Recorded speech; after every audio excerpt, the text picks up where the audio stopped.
Hi, I'm Julian Williams, and I'm going to talk a little bit, very briefly, about some of the changes that we've seen since the COVID-19 lockdown conditions between China and Texas.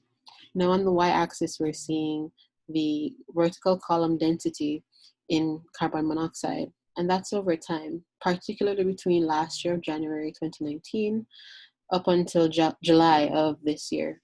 And of course, we can see Texas does pretty well in terms of maintaining a lower carbon monoxide level in comparison with Wuhan, China. And we can also see that if we look at January of last year and January of this year, the peaks that we're seeing in the column density in China in particular has changed. We're seeing a very abrupt fall off from the peak vertical column density this year. But not only that, since we've moved out of the lockdown conditions for them, which ended around April, we're seeing that the column density has declined significantly, reaching into the region of Texas. What we're seeing here is that human activity has a lot to do with what our emissions are like.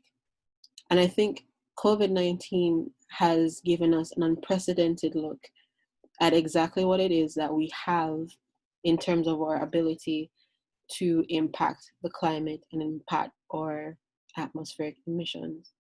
I don't think we really get to say that we're unsure, we don't know anymore about the impacts of human activity and our emissions um, to the atmosphere.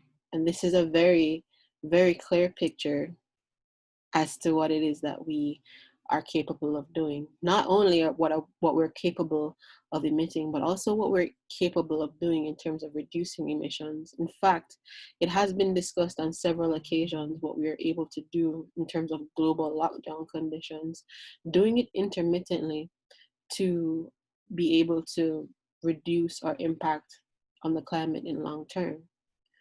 So COVID-19 has definitely been something that has disrupted our lives in one way or the other and has taught us to live in a completely different way than we have been accustomed to.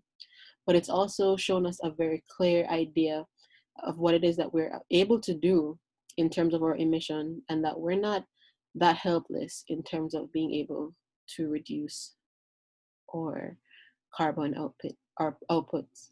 Thank you.